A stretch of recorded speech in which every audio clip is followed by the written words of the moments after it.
Sa Sibalom Antique Dalagco, kaglain-lain nga koloros ang bato, ginabalik-balikan sa mga turista ang sikat subong nga Rainbow River, lagawan taupod si Tess Ordales. Red, yellow, blue, orange, violet. Ini ang mga colors ang tuman kadalako nga mga bato nga makita mo kung ikaw magbisita sa Mauit River sa panuwasang Sibalom sa Antique. Sikat ini karon sa tawag nga Rainbow River bangod sa madoagon nga mga semi-precious stones kasubong sa quartz, jade kag onyx nga pwede gamiton sa paghimo sa mga alahas. Rason nga sa ini karon sa mga atraksyon nga ginahapitan gid sa mga turista nga magpadulong sa lugar, magluwas sa reflesya o kung ang pinakadako nga bulak sa kalibutan.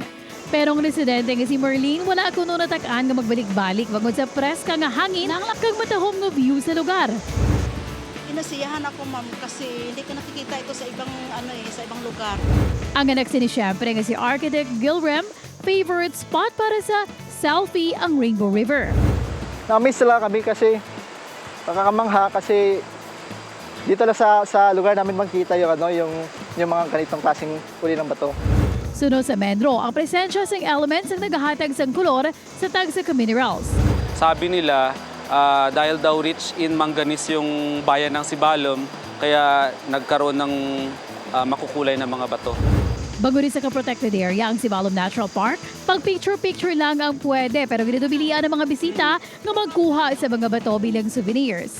Gani kapuso, magbisita na sa Baluwas ng Sibalom para makita mo man face-to-face ang ginapabugal ng Rainbow River.